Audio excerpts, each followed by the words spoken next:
We're just waiting for a few more minutes so people can join.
Okay, it's 2 p.m. Daniel is in the waiting room. I'll just let him in.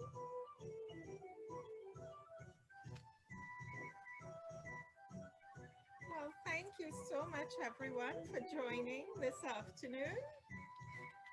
Let me take off my Irish tin whistle music. Good afternoon, and thank you so much for joining me this afternoon. We have folks listening here on Zoom, and then we also have some people on Facebook Live. Thanks so much for joining me this afternoon for our book reading session. As it gets cold, you know, people might be tempted to curl up with a book on a Sunday afternoon. So this is a great time for us to tell everyone about all the books that we have. So what I'm going to do this afternoon, I am going to first tell you a bit about the books I've written. Then I'm going to read from one of my favorite books, Escape from Ireland. And then we will hear from two guest writers, authors this afternoon. So if you're not speaking, I would encourage you to take off your camera at this time. And then when I announce or if you have a question, then you can turn back on your camera. Okay? Thank you. So what I'll do first, I'll just tell the listeners a bit about my publications and my background. So I'm a food scientist by training, and I had lived in Ireland for about 7 years, first working at a food company and then running my own food processing business. And I moved to Toronto during the recession when things crashed in Ireland, and I couldn't get Ireland out of my head. So I had to write about my life there, and I was there almost 7 years. So that's where this first book came about. Escape from Ireland, a memoir of love and adventure in Ireland, my first memoir. Then I got so excited about writing, I decided to write about other times in my life, like Red Car, Long Legs. This is when I spent 6 years in California working in the fresh fruit and vegetable industry. So Red Car, Long Legs talks about adventures in California and beyond. Moving to Toronto was quite a hectic and traumatic experience because, as you can imagine, moving from Ireland, a small country, to the big city of Toronto was a major culture shock. So I wrote this book, Goodbye Frying Pan, Hello Fire, which talks about transitioning from the small country of Ireland to the big city of Toronto. Next publication was Dérivé, or as Trinidadians say, Drivé. And this talks about what it's like as a Trini expat going back to the country of my birth, Trinidad and Tobago. and all the psychological feelings and turmoil when you go back home and it's never the same. When you take friends home and it's just not the same country that you left behind. So Vale, a Trini expat, comes home. Now, my mother had suffered from Alzheimer's disease for many years, and when she passed away in 2018, my mind is going back, I decided to write this book, Where Are My Car Keys, as a form of healing. And it describes my family's journey as my mom went through the various stages in Alzheimer's disease. And I wrote a children's companion book, and illustrated the book, Is That My Granny? And it talks about my mother's journey with Alzheimer's disease as seen through the eyes of my nephews, because they watched her slow demise over the 10-year period. My most recent publication and experimental work, I would say, was this one, Mrs. Somebody, What She Did for That Ring. So it's my first novel, all fiction, but there are a few true bits and pieces scattered throughout the novel. So Mrs. Somebody, What She Did for That Ring. And you can find all my publications and information about them at jennylyndjames.com/books. So jennylyndjames.com/books.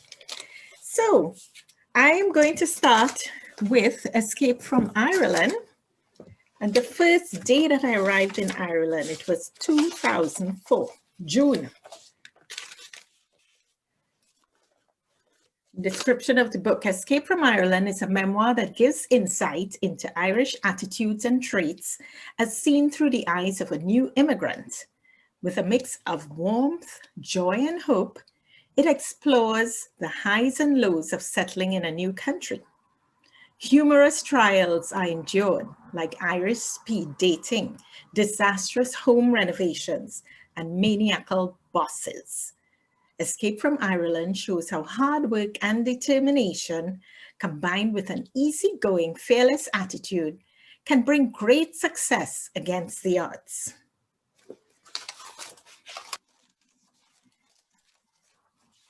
Let me tell you about my first day when I arrived.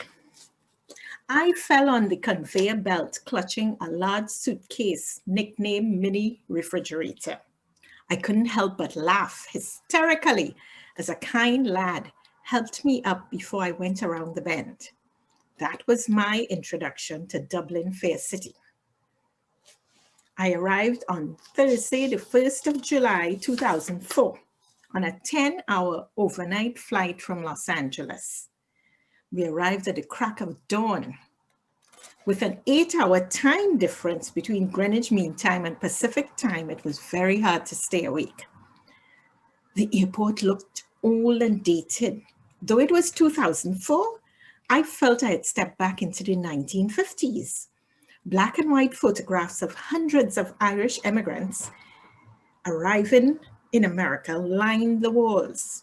Floors were tiled with brown and beige colored linoleum, and buildings were painted in beige oil paint. It reminded me of an old Caribbean airport. We even had to walk to the terminal, which I found quaint. We walked down the staircase of the jet and across an airport roadway with attendants controlling the flow of passing vehicles and crossing passengers. The immigration officer asked why I had come to Dublin. I showed him my job offer. And he said, carry on. I would have to get a formal work permit and have my passport stamped one day in town. Well, that seemed straightforward enough. I was then free to collect my luggage. Blurry-eyed, I wondered what I was doing there. With nothing to declare, I walked through the green gates, pushing a trolley laden with 3 huge suitcases and 2 pieces of hand luggage.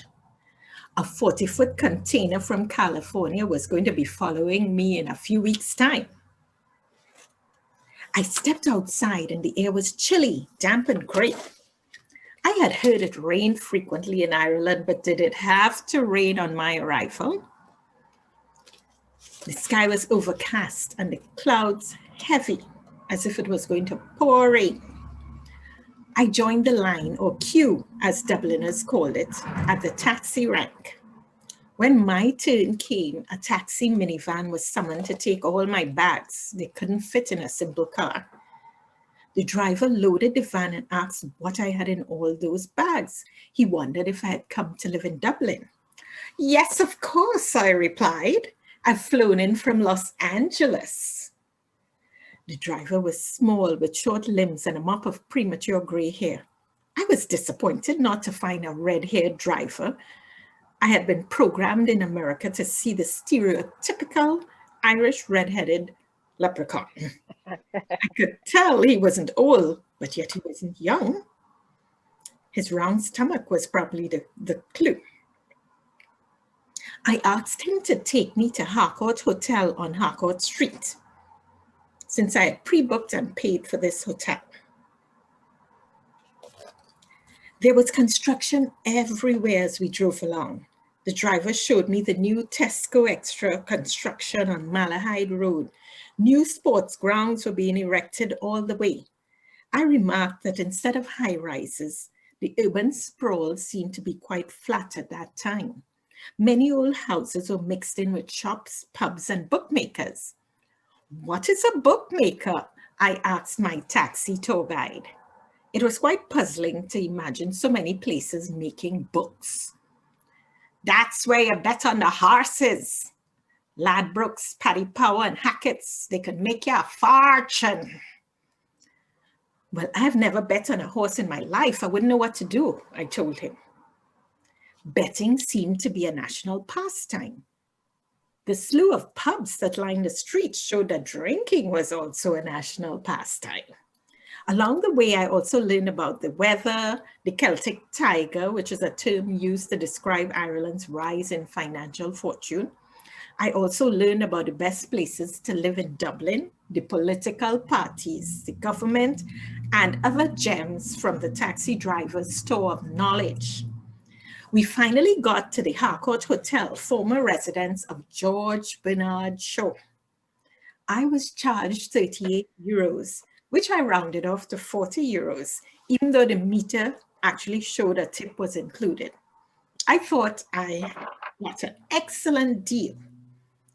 This price, however, turned out to be a good rib tickler when I described my journey to colleagues at the office the following week.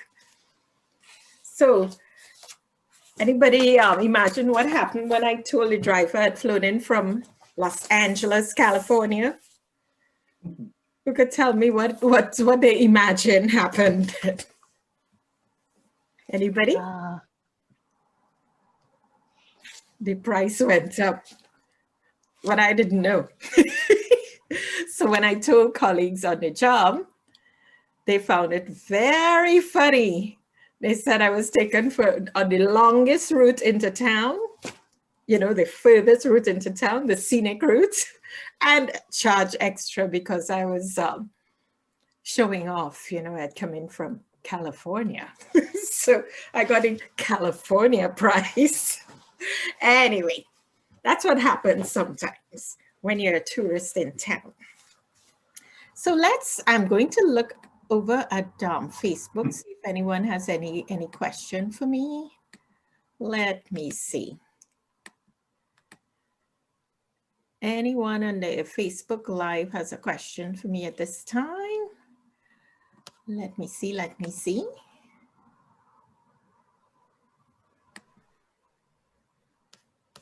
All right.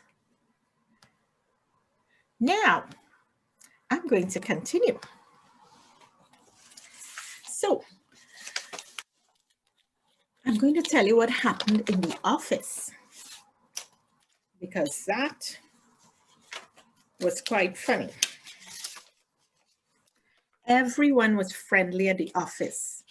The task of remembering so many names, and really strange names, in my opinion, was daunting.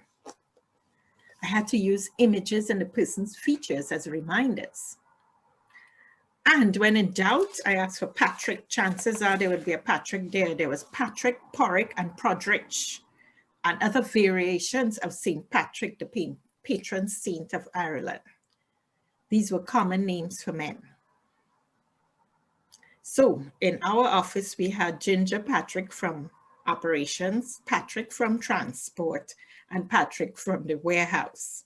Declan was also a very popular name. If you shouted Declan, at least 2 heads turned around. Then I had to learn names like Niamh, which was pronounced Neve, and Siobhan, pronounced Siobhan. When I said Sioban, most people's names were abbreviated by coworkers. So Natalie was Nat, Anthony was Ant, Christopher was Christy, and I became Jen. I was invited to the morning meeting just to see what things would be like. Most people in the room participated: sales, production, quality assurance, and technical managers. I listened in disbelief as a representative from each group explained operational problems from the day before. The discourse was in English, but it may as well have been in Greek. I understood nothing and maintained a thoughtful face. I secretly wondered how I was going to survive and speak their language. That was when they asked, Jennylynd, what do you think about so-and-so? And I fumbled and fumbled. I had no idea what was going on. At 10 a.m., everyone stopped for tea and toast. This was a different phenomenon. In America, the drug of choice was coffee. People sipped and worked at their desks. Nothing stopped. I followed my colleagues blindly to the little lunchroom. The rolling toaster churned out slices of white and brown bread, and there were cubes of butter and various jams to spread on the toast. The resident cleaner and canteen lady, Anne, and her helper helped everyone, and we were to leave all our dishes in the sink. There were no paper cups. Real cutlery, real dishes, and real teacups. I'm amused at the generosity of the company providing tea and toast for everyone. So, my listeners, what do you all think about that? Tea and toast for everybody. Put a comment in the chat box or tell me. I think it's a good idea. Yes. It was wonderful and a great time to socialize and get to know everyone in the office. Yes, everybody stopped for tea and toast. It just, that was the order of the day. And I think there was also, well, we had the lunch break, of course, but there was also afternoon tea and toast. So, all right. Now I'm going to tell you about a little fun that I had trying to get a car.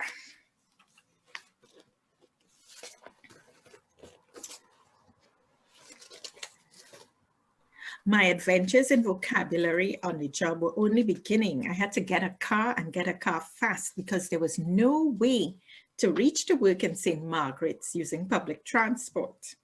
And St. Margaret's is a district in Dublin, but on the other side of the airport. I couldn't possibly ask anyone to collect me every day for work. And the thought of taking a taxi every day to work just wasn't going to cut it.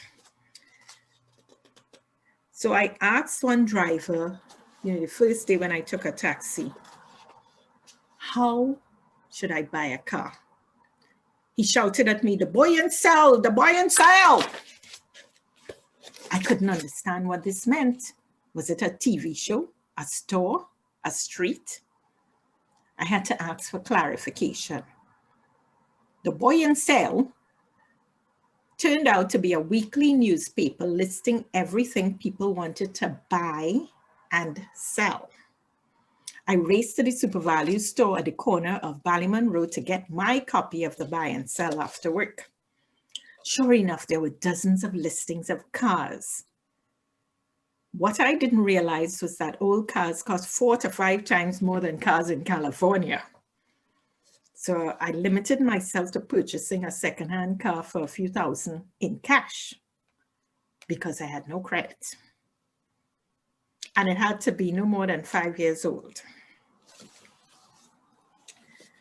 I visited a car dealership, or garage as they call it. And after a discussion with one of the agents, he told me in order to get a driver's license, I had to pass that theory test. After some discussion, I was told to buy the book at Eason's and study for the theory test. I finally understood. The good man was advising me that I had to do the theory test or written test first in order to get the driver's license. And I got detailed directions where to buy the book and the nearest test center. I was confident that I would pass my driving test. I'd been driving for years, even though everybody in the office laughed at me and said, nobody passes the test on the first try. Now, to get a car, I'll tell you what happened. The buy and sell took me to a garage way out on Green Hills Road, Walkinstown, near the Red Cow Roundabout. The Red Cow Roundabout was being transformed into a major intersection for the M50 motorway and the M9 highway going west of Dublin. It was no longer a roundabout, but the locals still call it the Red Cow Roundabout. This was a bit confusing. The route was full of industrial warehouses and everything looked the same. Thank God I could read maps. I was glued to my map.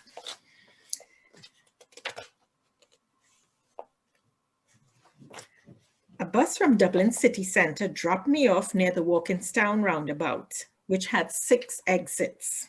Now I'll have to tell you this joke. In Ireland, it's many times in the city, instead of traffic lights, they have roundabouts. But the thing with the roundabout is you have to know which exit is the road that you're looking for. So Walkinstown roundabout had 6 exits. I walked around the roundabout twice, dodging traffic and wondering which exit was actually Green Hills Road, because there are no street signs. Reluctantly, I asked a passerby for directions to the Nissan garage on Green Hills Road. I always liked to pretend that I knew where I was going and walk with a purpose. Finally, I showed up at the garage and was greeted by a young, friendly salesman. He and his colleague were ready to help. I told them I had recently flown in from California and needed a car right away.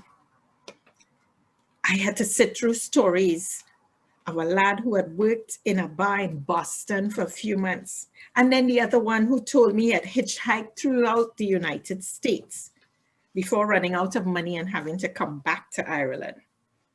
Now, one salesman took me around the yard and I gave him my upper limit, 4,000 euros. We settled on a white Nissan Micra with minimal mileage. I said I was anxious to get the car right away, like that very day. And I must have been the only person who walked into their office and put a car on a credit card so I could drive away right away. They looked at me in amazement. My US credit card had a huge limit, and it was a handy tool in Dublin. I had no insurance, no idea where I was going, but just the will to get back to my home that I was renting on Ballymun Road. They gave me a drawing with many roundabouts and landmarks, assorted arrows to get from Walkinstown to Ballymun Road. And then they said, Bob's your uncle, which means you'll be okay.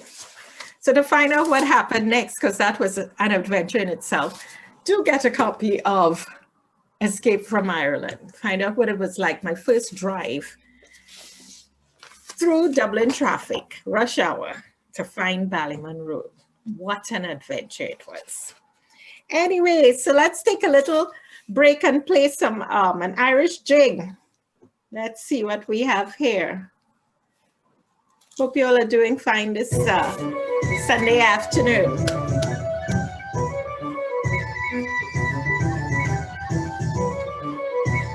I'm going to check the Facebook Live to see if anyone has left me any questions.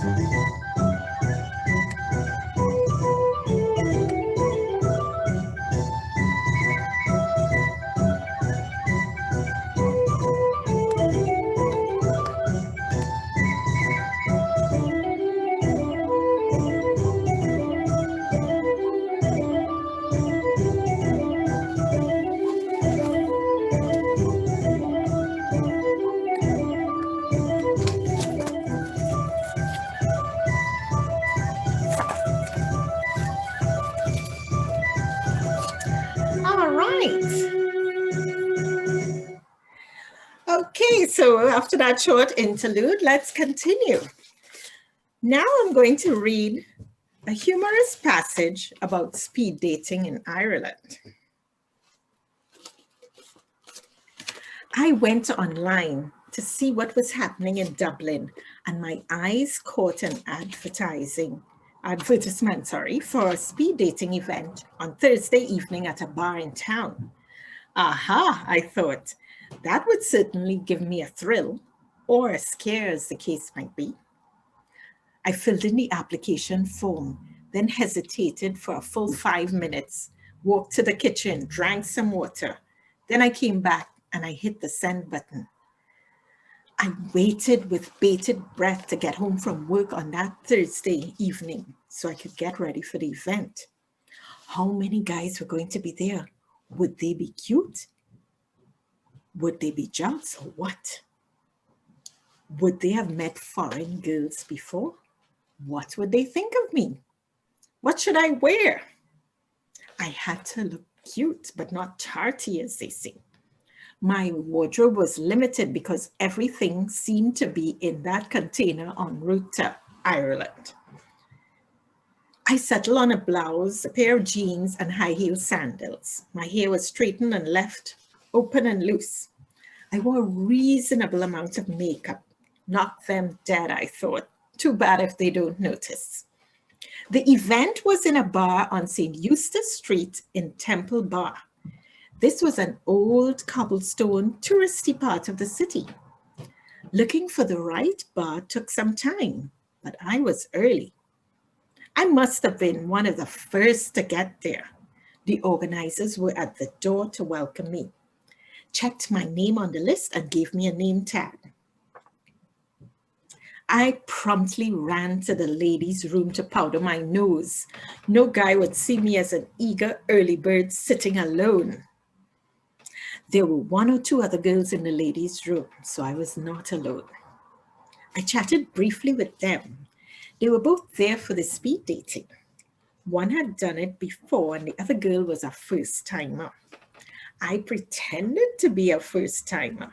I had done this before in Los Angeles, but it proved useless. So as a first-timer in Dublin, it was exciting. I sized up the competition. She's a little fat. Oh, look at that one over there, a bit tarty. Some men might like that. What was I doing? I didn't have to compete with these girls. These lucky Irish lads would surely be happy to meet a newcomer who had arrived just 2 weeks before, a Caribbean woman who had come via Los Angeles. Now that was a story. The noise of the discourse at each table was deafening. I had to shout over the din to be heard and make an impression. I had read a book which said to let the guy do most of the talking on a date and act coy. I tried to practice during the short 5-minute meetings to act coy, but this was not easy. My first prospect was a little arrogant, telling me about the extreme wealth in Ireland at that time. He must have imagined I dropped in from the bush. I wanted to ask him if he even owned property, and if things were so great, why was he at the speed dating event? Anyway, I moved on. The next guy was Dr. Who's Who. He probed relentlessly with one question after the next. He gave me many names of people I couldn't possibly know since I had recently arrived. He seemed to be 2 feet tall. If I went out with him, I could never wear heels. Even in flat shoes, I could eat soup off the top of his bald head. No, no, no, I decided. Not him. Then Eddie sat in front of me. This tall, lanky hunk with longish hair really had me hooked. He had the most wicked smile and teasing green eyes. I was mesmerized by the conversation. Maybe it was his piercing eyes that searched my cleavage, or his big hands. He looked like a bad boy in his jeans and his shirt, which had a couple buttons undone. I checked yes, triple yes. My heart was aflutter. Then the bell rang. We both stared longingly at each other as we parted. I had to meet him again at all costs. Next came the fireman, tall and drop-dead gorgeous. I liked him, but he seemed preoccupied. The conversation with him was light. I amazed myself how stupid I had become around a good-looking man. He probably knew the effect he had on women. I checked a big yes next to his name. And the bell rang again. Everyone was fascinated at my move. Why would you leave sunshine for rainy Ireland, they asked. I told them I had a keen sense of adventure. The next day I went to the office and worked with extra zeal, attacking each project. I could barely contain my excitement as I waited for the evening. After dinner, I turned on my computer and waited for the email, which would tell me which men I matched with at the speed dating event. It was 6:30 p.m. and there was no email in my inbox. Nervous time was spent returning email messages to friends. I could barely contain myself. And then finally, after 7 p.m. as promised, an email showed up from the organizers. I opened the email and there were 7 matches. I screamed with excitement. This was a huge boost for the ego. I had died and gone to heaven. 7 matches, 7 dates. So, what do you all think of my speed dating experience? Sounds like a lot of fun. Yes, yes. Sounds like Anybody else? And I had tried it when I lived in California and nothing happened. So what a boost that was. Very exciting experience. And I went on all 7 dates. So to find out what happened on all those dates, one can get a copy of Escape from Ireland, because I have all the gory details in the book. So now, I'll read just one more passage. And this talks about a business that I had started, and then I appeared on TV. The Dragon's Den Experience. In 2009, the popular British program Dragon's Den was franchised to Irish television. The program offered entrepreneurs an opportunity to pitch their businesses to 5 multimillionaires who were themselves entrepreneurs. If a dragon liked the business, he would invest money in it. The participant had to prepare a short, insightful business pitch and business plans to impress the dragons and win some funding. The whole idea appeared very attractive. Several of my customers, and this was a time when I had started my own business, so several of my customers at the Dunleary market egged me on to enter the competition. There was always a buzz about the program when advertising came on television. My customers had seen the success of Reggae sauce in London, UK, and felt that since I had my own range of sauces at the time, that I had a chance. You'd be great on TV, they said. Look how well you explain your business to us. Idle chatter was easy at markets and events. That was easy for me, but presenting figures and business plans to hard-headed business people was a different matter. I got an email one day from the Dublin City Enterprise Board encouraging entrepreneurs to enter the Irish Dragon's Den. The organizers were accepting new applications in October, and according to them, I shouldn't miss out on the opportunity. As I searched for information on the RTE website, the advert for Dragon's Den application popped on my computer screen again. I thought, well, this was a sign from the universe telling me that I had to apply. I filled in the forms, put together some photos of products, and assembled a list of my successes to date in running my business. I felt sure that the buzz I had created around my business over the past 3 years was enough to justify appearing on the program. Yet, when I gathered all the information I needed, I hesitated. What if I made a fool of myself on national television? What if, and what if? I had a million reasons not to send in the application. I walked around the house and then made myself lunch. After an hour's procrastination, I came back to the computer screen to do my business accounts. The application was still there, tantalizing me. I closed my eyes and I hit the send button. The next day, I got an email from a filming company who wanted to arrange a time for an interview. The magic had started. Email messages went back and forth, and I was able to set up a morning appointment in 2 days' time to meet the production team and present my business.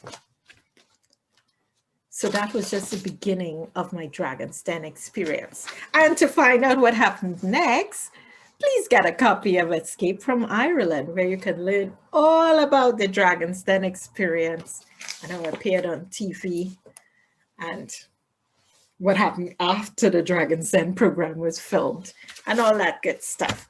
Well, thank you so much, everyone, for listening. Those are some highlights from my book, Escape from Ireland. Hope you enjoyed the readings this afternoon.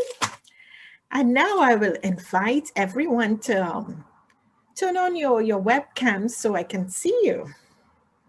And all the listeners on Facebook too can see you. So our guest speakers this afternoon, we have Leslie Carvery, originally from Halifax, Nova Scotia, and Daniel Parkinson, originally from Quebec.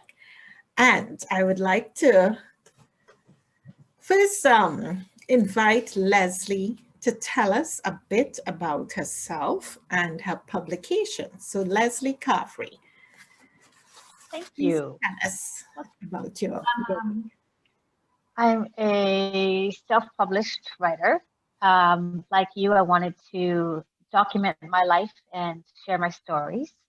So the first book that I have, well, the very first publication that I did was... Please tell the listeners where you're from and maybe a little bit about your background. Sure. I'm from Nova Scotia, from Halifax, Nova Scotia. My father's from Africville, and my mom's from Windsor, both Black communities in Nova Scotia. We're mixed with Indigenous through both bloodlines. And we've been Canadian for hundreds and hundreds of years. So very exciting to know. Yes. Yes. So my first book, the first publication that I did was a graphic novel because, like Jennylynd, I'm into a lot of different things, and one of them was photography. So I wanted to combine my writing love and my photography love. So I have Big City in the Underground, which is actually an attempt to bring the Native and the Black community together in a publication. Okay. So inside, it's all very cool graphics, as you can see. Yeah. Of people from my community and being superheroes and not superheroes. What were we?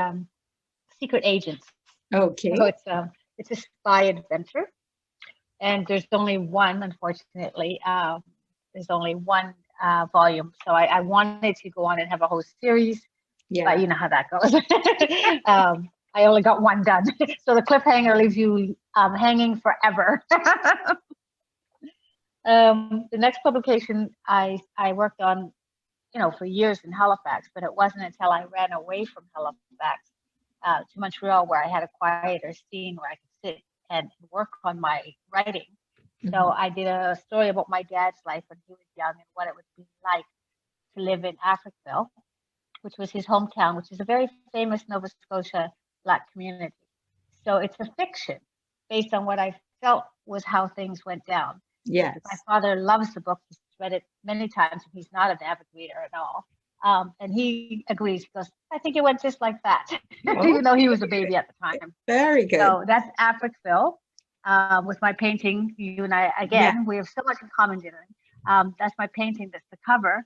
And this book will probably not be available anymore. I'm going to revise it because what I didn't know, this was my first real publication, you can see how small it is. It's just a little novella. And I just really don't think that's where I wanted to go with this. So I'm going to fatten this up Monday. I'm going to start Monday, and hopefully by next year, once we get out of this horrible year, 2021, I'll have a better and bigger novel to give my father's story. So you use this as the base to do. Yeah, it'll still be the same story. Yes. Just fatter. Okay. Well, I read that book. It was very interesting because I met you at the Ottawa Literary Festival some years ago, and we exchanged books. So I read it. It was very good. Very good. And I read of all your books, I read the Irish one too, the Ireland book. So I already know the juicy details. Okay. And I loved it. I was so happy to have met you that day, even though I wish if we could go back in time, just if I talked to you even more, because I was like, you do a lot of the same things I do. Yes. A lot of different things. So I thought it was great. So then I did this great big, it's me, it's always an extreme. It's either too small or too big. So I did this big novel, which was going to be Moments, which, like you, is going to cover times of my life, my memoirs, but it was too big. And I know now that when you're sending a book, you don't want it to be too big. It costs a lot of money to send a book through the mail. So you want to make sure you're at a certain page level. So I split the book in two. Oh, you So I've got Moments 1 and Moments 2. Okay. And there's still kind of a nice little read. Yes. So, you know, there's a lot of stories. There's many, many stories. So Moments is sort of like Chicken Soup for the Soul, where they're all very small stories. It's not in 1995 I did this, and it's nothing like that. There's no chronological order. The first story might have been when I was 40. The second story might have been when I was 5, and then when I was 30. It's all over the place. Okay. And just random stories of traveling. You and I both traveled a lot in our lives. Yes. You were into food. I was a dance instructor, dance teacher, had my own dance studio for 13 years in Halifax. Oh. Dating. I used to host speed dating. You did? Tango speed dating. So you'd get a tango lesson. Yes. And you would do a speed class, and then you would dance with the person that you liked. You would learn the steps. I did a lot of hustling, and I guess I still do. So yeah. But I like that idea of tango speed dating. That sounds fascinating. All my ideals were great. I just never had the power behind them, which is why there's only one issue of this. You do need the power behind you, and sometimes you don't have it. So now I've learned to just keep going. Like, there's nothing behind me. Next project, next project, next project. That's what I do. I like project. One of the dating things, thinking back to it, I dated before the internet. There was this thing in newspapers. I lived in Toronto at the time. Yes. You go to the back page of a newspaper and be like single white males looking for single black female or something. and no one had cell phones, so they had to call. I think you had to call into a place and then put in your number and get a message or something. So I always say that I was in the caveman of internet dating. I was one of the first people that, because a lot of Black people, I was people there from too. our background wouldn't do that. You know, oh no, I remember when they wouldn't internet date, and now everybody, you know, has to. Yes, be. That's yes. what it is. But We've progressed or regressed, as the case might be. Now, what was, so moments 1 and moments 2. So you said stories from throughout your life. Yes, raising my child like you, same thing, traveling, dating, and just the industry of being a dancer. So they cover, you know, I'm 52. It's like, I don't mind saying my age. You won't tell me your age. Never. Today I'm 25, you know. I'm going to always be teasing you about this until I get the information. It changes every day, my dear. It depends on how I feel. The thing is to be healthy, right? It is. That is the thing. But you know, when you have background, you have more to tell, right? I mean, if you're 25, how much do you have? I had a lot at 25, but I have a lot more now. Okay. All right. Well, how can people get your books if they want to get a copy? Right now, I'm letting here's this ever-changing world that we live in. I'm letting my website go. I think that they are a thing of the past. I could be wrong, but I don't think I am. I think now you could just say Instagram and everybody is going to be, oh, let me look at you at Instagram. Oh. So I'm trying to jump into the next thing before it dies out and I become, people don't go to your websites anymore. So, but right now, artist Leslie Carvery on Instagram, you can find me, or Facebook, until I find a platform that is ahead as opposed to behind. Okay. So please put the Instagram in the chat box. Just search me. I'm the only Leslie Carvery. Oh, so Leslie Carvery is the Instagram. Yeah. All right. You'll get me with both Facebook and Instagram that way. Very good. Well, thank you very much, Leslie, for introducing us to your writing. So good to learn about it. And now I'm going to invite Daniel Parkinson to tell us about his life and his journey as a writer and all that happened in between. So good evening, Daniel. Thanks so much for participating. Well, I'm very happy to be here, Jennylynd. What I've written is about the history and the families in the township in Quebec where my parents were born. And it all begins with childhood, I suppose, and hearing family members talking about who was married to who and where they moved to and how many children they had, that sort of thing. And both my father and mother were very interested in this.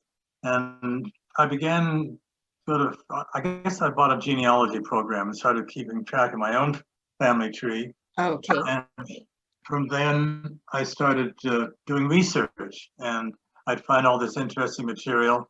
And so I published a few stories in a number of magazines, the Connections magazine from Quebec Family History, Families, which is published by the Ontario Genealogical Society, and another Quebec magazine called Quebec Heritage News.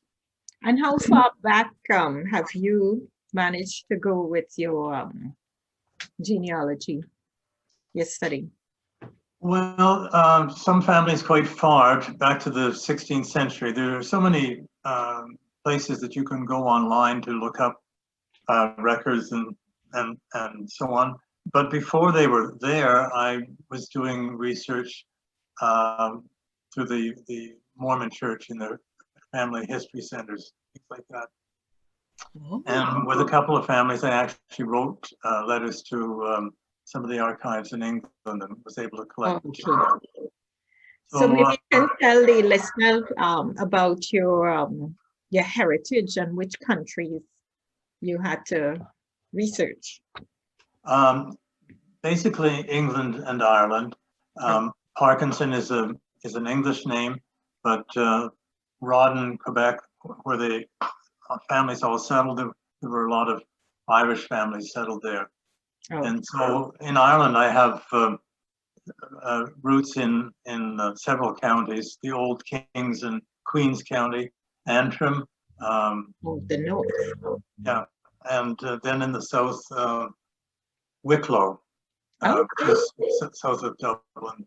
Yes. My mother's mother was actually born in Scotland, not Ireland, Oh, and she came out as a child of only 3 years of age. She was one of these children that were sent out to be adopted and was brought up by a family at Rhoden. So everybody has all the families in my tree have got a connection with Rhoden, Quebec. And so, as I said, I started writing stories for some of these magazines, and I got such a volume of material. I thought I have to put this together in a book. yes. So I did that, and the book is called Up to Rhoden. Rhoden. Okay. Now, And where Quebec is Rhoden, because I'm not familiar with this. Rhoden is north and east 50 miles. North of, sorry, repeat that. North and east of Montreal. Oh, okay. So when I started putting the book together, there was just so much material. I had to divide it up into 2 volumes. And the second one has a different colored cover. Okay, to Rhoden, part 2. And the original artwork on the cover was done by a woman that was about the same age as my mother, but this is actually an old log cabin in the township. Oh, And we were able to identify who the people were that had lived there. yes. So when I came in 2013, I published the books, and they're in paperback. It's through a company called lulu.com. Yes. And we also published an ebook version, which is, if you don't mind being online and using an ebook, you can actually search the books very easily. So it's on one website, like I can put it in the chat box. What is, how would people find the book? Okay, I'm holding up my. You can put it in the chat. Anyways, it's I have a website, and it's at uptoroden.com. Up to Rhoden is all one word, the name of the book, .com. Okay, so uptoroden.com. Yeah. Okay. And the purpose of having the website, a lot of people were very interested in the book and bought it, and then they say, but I have this information I'd like to give you. And so the purpose of the website is that people send me material, and several times a year I update the website with new information, new photographs. Yes.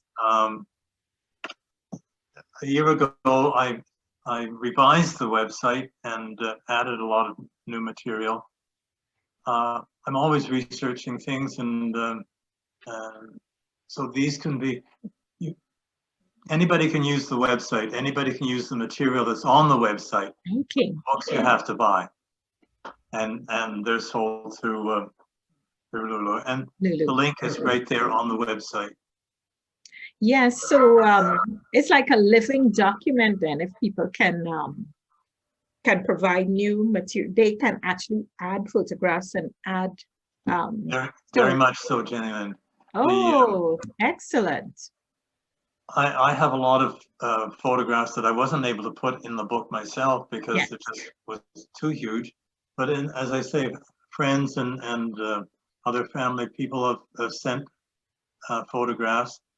And I sort of have a rule: if I'll put up any picture as long as it's got a direct connection to the book. Yes. Like I'll put a picture of the children of people that once lived at Rhoden, but I'm not going to put up pictures of their grandchildren and their great grandchildren, and on and on. Yeah, that would be too cumbersome. and not directly related to the history of the town. Well, Rhoden Township was first settled in the, it was opened up for settlement around 1820. And so my relatives arrived there between 1824 and 1832. So it's difficult to get really old pictures. There are a few people that were original immigrants, but there's more photographs of their children and that kind of thing. Right. Right. And so, do you still have family in Rhoden? Yes, I have cousins. I Yes. no real direct family. I have a very a cousin I'm very close to who's very interested in the history of the township, and she has a group called the Rhoden Historical Society, Okay. and her name is Beverly Prudhomme, and she and I communicate back and forth on. We've been working on a project just recently where a woman gave her the deeds to a lot of the old properties, and we're researching and trying to make sense of old land deeds from the 1840s, 50s, 60s, 70s. Anything from 1900 is new. Okay. Well, that's very interesting, and to see that some of this history is preserved and that you can have access to it. That's pretty good too. So anything surprised you when you were looking up the history of Rhoden? Yeah, there were a lot of surprises because it's a township in Quebec, and there's a lot of it's been settled by French Canadians and by English and Irish immigrants. The idea was that they probably didn't get along very well, but what I found and the Irish settlers were sort of 50-50 Protestant and Catholic, and one got the idea that people didn't get along because of language or religion. In the early days, they got along. Maybe it was because it was necessary to get along. People were helpful to each other, and it was only in later 19th century that there was more hardship, hard feelings between Catholic and Protestant. Right. To tell you the truth, I think it was brought in by the clergy, not by the citizens themselves. It's probably true. Clergy are protective of their interests. Yes. And I had gone to the Quebec Winter Carnival 2 years ago, and listening to some of the French Canadian music at one it was a log cabin type of event with chopping logs and all that. As I listened to the music, it reminded me so much of Irish jigs. You know, it's like some of the Irish music I was playing a few minutes ago. And I saw a strong influence there. I know they said it was French Canadian music, but if I close my eyes, it sounded like Irish music to me. You know, that influence. Well, you're right. Fiddle music has a way of connecting, but in Quebec, the Irish settlers intermarried a lot with the French Canadians. So there are hardly any. I'm making a big generalization, but there's saying that there's hardly any Quebec families that don't have a bit of Irish somewhere in the family tree. Yes. The other thing that there was a lot of intermarriage between Catholic and Protestant and French and English and on all sides, and people would be upset by it, but they got over it.